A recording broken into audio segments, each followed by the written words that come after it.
नमस्कार जी। आज हमारे साथ हैं डॉक्टर विजय दत्त शर्मा और मैं हूँ कुरुक्षेत्र में।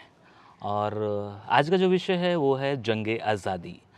मैं अपने देखने वालों को बता दूं कि हिंदुस्तान और पाकिस्तान के जो हमारे दर्शक होते हैं, उन दर्शकों के दरमियान सिर्फ 47 की बातें नहीं होती हैं, एक उस दौर की भी बातें होती हैं जब देश ग़ुलाम था। और इस दौरान जब जंग आज़ादी होती है और उसके बाद देश आज़ाद होता है, तो एक नए 2 देश बनते हैं, एक मुल्क बनता है, एक देश बनता है। लेकिन जिन्होंने जंग आज़ादी के अंदर अपना कंट्रीब्यूशन दिया, अपना सहयोग दिया, वो लोग तो चले गए पाकिस्तान में, और जो हिंदुस्तान में रह गए, यानी कि इस देश में रह गए, उनका यहीं बखान होता है। लेकिन कहीं न कहीं उन लोगों का वहाँ पर भी बखान होता है। और देखने वाले को मैं डॉक्टर साहब से इसलिए डिस्कशन भी कर रहा हूँ कि मैं बता सकूँ कि इनका बहुत ज़िंदगी का एक अरसा साहित्य में गुज़रा है। तो इन्होंने जंग आज़ादी के अंदर बहुत कुछ लिखा है, उसके बारे में लिखा है। तो सर, आपने अपनी ज़िंदगी में जब भी लिटरेचर को पढ़ा और जब भी आपने लिटरेचर को लिखने की कोशिश की, तो आपके सामने हरियाणा प्रदेश के कितने और ऐसे कैसे लोग सामने आए जिनका जंग आज़ादी के अंदर बहुत बड़ा योगदान रहा है?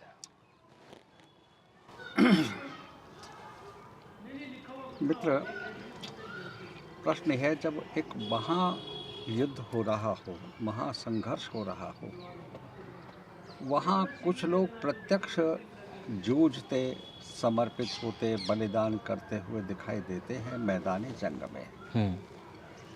लेकिन युद्ध का विस्तार इतना दूर दूर तक और इतना गहरे तल तक होता है कि जिसकी कोई हद नहीं। मैं एक पौराणिक उदाहरण देना चाहूँगा।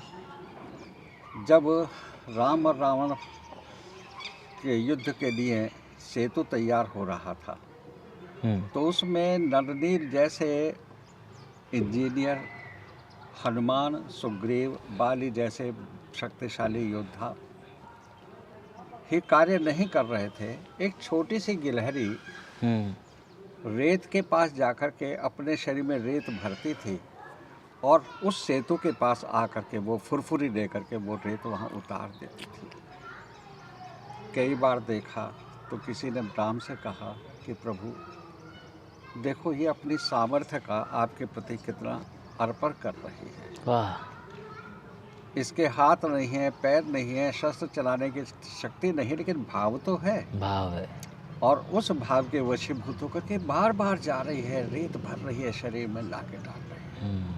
और कहते हैं कि भगवान राम ने आशीर्वाद स्वरूप जो उसकी पीठ पर हाथ रखा था, वो रेखाएं आज तक उसके शरीर पर अंकित हैं। ये सत्य बायोलॉजिकल ठीक हो या ना हो, लेकिन बायोलॉजिकल सत्य से भावनात्मक सत्य बहुत बड़ा होता है। वाह! वो प्रेरणा देता है। इसलिए भारत पाक विभाजन वस्तुतः बहुत पहले एक प्रकार से बीजांकुर हो चुका था। अच्छा। और वह बीजांकुर तो अंग्रेजों ने किया था।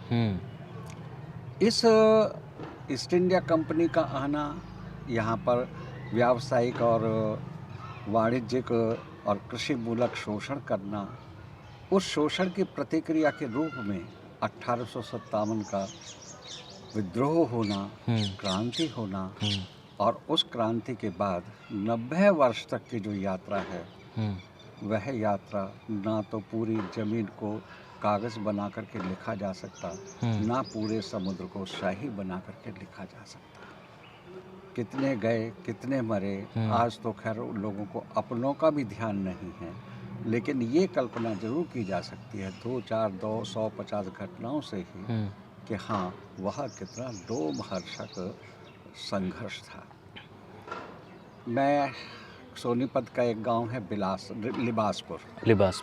लिबासपुर में जो मार्शल रेस के लोग रहते थे, वो अंग्रेज़ों का दिल्ली में प्रवेश करना बड़ा मुश्किल कर देते थे। अच्छा। तो वहाँ पर उनको फिर अंग्रेज़ों ने एक रोलर था जिसका व्यास या परिधि व्यास जो है वो कम से कम 3 मीटर समझ लो। उस पत्थर के रोलर के नीचे वहाँ के लोगों को, स्थानीय लोगों को, नीचे बच्चों को, महिलाओं को, जो भी मिला उसको नीचे कुचलवा दिया। वो रक्त रंजित ओहो। वो सड़क हो गई थी। ऐसे ही हाँसी के उन्हीं के घर के सामने उनको फांसी दे दी गई थी। अच्छा। तो ऐसे एक घटना नहीं है, हरियाणा के धरातल पर भी असंख्य घटनाएं हैं जहां लोगों ने हंसते हंसते बलिदान दिया, केवल किस लिए कि हमारे आगे वाला जो संतति हो वो स्वाधीनता की सांस ले सके। इसलिए जब आज स्वतंत्रता का अमृत महोत्सव मनाने का सरकार का संकल्प रूप ले रहा है, उसके पीछे एक ही परिकल्पना है। अतीत वर्तमान का पाथेय होता है, अर्थात अतीत को देख करके हम वर्तमान में जीवन अपनाएं, जीवन शैली अपनाएं, जीवन ढंग अपनाएं, और वर्तमान की जीवन पद्धति भविष्य के निर्माता होते हैं। अतीत की गलतियां आज हम सुधार सकते हैं, ये पाथेय का काम है, और आज सही जीवन यापन कर सकें ताकि सुखद भविष्य हो। इस पर तो युद्ध भावनाएं करती, शरीर नहीं लड़ते, भावनाएं लड़ती हैं। एकमात्र बेटा है, निकल पड़ा है, समझे, पूरा परंपरा, पूरे परिवार, भगत सिंह की 4 पीढ़ियों ने अपने आप को किस तरह से तिल तिल करके, कण कण करके समर्पित किया है। सुभाष चंद्र बोस को क्या जरूरत थी कि जापान जाते और वहाँ जाकर के एक नई सेना का संगठन करते। बिल्कुल। ये बात दूसरी है कि वो सेना उन्हें एक मजबूरी के मारे हुओं की सेना थी। अंग्रेज और जापान के बीच में युद्ध चल रहा था। अच्छा। जापान ने अंग्रेजों को हरा दिया। अंग्रेजों की सेना में जो भारतीय सैनिक थे वो वहाँ उस हार के कारण, अंग्रेज तो चले गए, वो भटक गए। अच्छा। कुछ को जापान ने कैद कर लिया। बाद में जब कैद से छोड़ा तो अब कहाँ जाएं? वहाँ सुभाष चंद्र बोस थे, उन्होंने नारा दिया था, तुम मुझे खून दो, मैं तुम्हें आज़ादी दूंगा। और आज ये माना जाता है कि 60,000 ऐसे लोग थे जो आज़ाद हिंद सेना में शामिल होकर के और देश के लिए लड़े। जिस दिन वो आज़ाद हिंद सेना कोहिमा में आकर के भारत में प्रवेश करती है तो उनके आंखों में विजय की संभावना का उत्साह था, आनंद था, उल्लास था। एक नहीं, यहाँ तो हर जितने ईंट पत्थर जितने भी उठाओगे वो सब ही भारतीय जीवन मूल्यों के त्याग और समर्पण की। इतना ही नहीं, कवियों ने अपना युद्ध लड़ा जी। जैसे पहले कवि चारण और भाट हुआ करते थे। एक व्यक्ति ने पृथ्वीराज चौहान को बतला दिया था एक छंद के माध्यम से, 4 बांस 24 गज अंगुल अष्ट प्रमाण, ता ऊपर सुल्तान है मत चूके चौहान। क्या बात, पहले से ये गा कर दिया। पृथ्वीराज चौहान को आवाज के ऊपर तीर मारने का भी अभ्यास था, इसलिए बतला दिया कि, और ऊंचाई नाप कर बतला दी, और उन्होंने उसके ऊपर तीर चलाया और वो वध कर दिया। तो मित्रों, आज़ादी का एक और संभावना व्यक्त करते हैं इस महायुद्ध के, एक लंबे युद्ध की, कि अगर अंग्रेज भारतवर्ष में नहीं आते तो भारतवर्ष में जितने नए सामाजिक जागरण करने वाले संगठन हैं, जितनी नई ऊर्जा का संचार है, वो संभवतः नहीं हो पाता। क्योंकि दुख सबको मांझता है जी, संघर्ष सबको प्रखर बनाता है जी। इसलिए जिस जाति के, जिस व्यक्ति के जीवन में संघर्ष नहीं होगा, दुख नहीं होगा, विपरीत परिस्थितियां नहीं होंगी, उसके व्यक्तित्व में निखार नहीं आ पाता। बिल्कुल।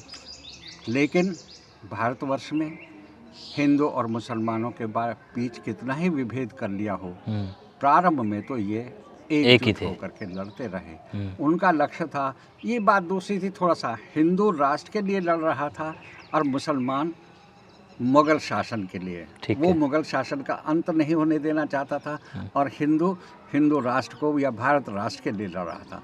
लेकिन ये सब थोड़ी थोड़ी अंतर्धाराएं वहाँ जा कर के, जैसे इलाहाबाद में त्रिवेणी बन जाती है, इसी प्रकार से संघर्ष की भूमि में जा कर के उनके दृष्टि भले ही भिन्न हो, लेकिन प्रक्रिया एक ही हुआ करती थी। जी, जी, जी। साहित्यकारों ने अपनी साहित्यिक रचनाएं रची। हुँ, इतना ही नहीं, लोक साहित्यकारों के जब आज रचनाएं पढ़ते हैं हुँ, हुँ, तो उसमें हमें देखते हैं कि जैसे कि ये तो जीवंत युद्ध देख रहा है, हुँ, संघर्ष देख रहा है। तो जिसने जो कुछ भी जिसके पास साधन था, हुँ, बुद्धि थी, प्रतिभा थी, हुँ, उस सब को उसने ये राष्ट्र यज्ञ में लगाया था। हुँ, तब जाकर के 1947 का दिन आया था। ये बात दूसरी है कि हमें आज़ादी रक्त रंजित मिली, हुँ, हमें आज़ादी विभाजित मिली, हमें आज़ादी एक लंबे नए संघर्ष की तरफ छोड़ गई, जो हमारे बाद में भारत और पाकिस्तान के बीच में। लेकिन आज़ादी आज़ादी है, हुँ, एक दिन भी जी, हुँ, मगर तू ताज बनकर जी।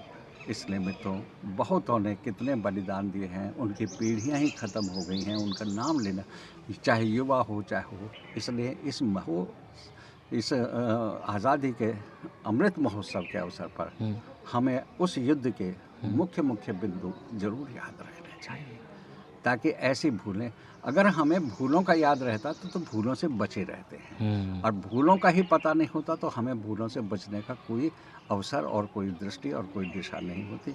इसलिए संदेश यही है कि कोई भी धर्मगत, संप्रदायगत, जातिगत विभेद की स्थिति को ना अनुभव करें। हम मानव हैं, हुँ, हम मिल के रहें। अगर कोई शत्रु हमारे ऊपर आक्रमण करता है, संगठित होकर के हम करेंगे तो उसका प्रतिकार हम कर सकते हैं।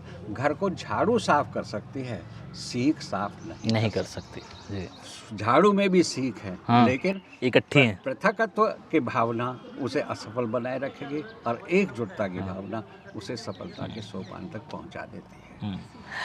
मेरा सवाल जो था उस पे मैं आऊँगा, लेकिन इसी बीच मुझे एक और सवाल मिला है और वो मैं आपको अलग से दिखाऊँगा, सुनाऊँगा, और वो सवाल है, आखिरकार ये आज़ादी का अमृत महोत्सव है क्या?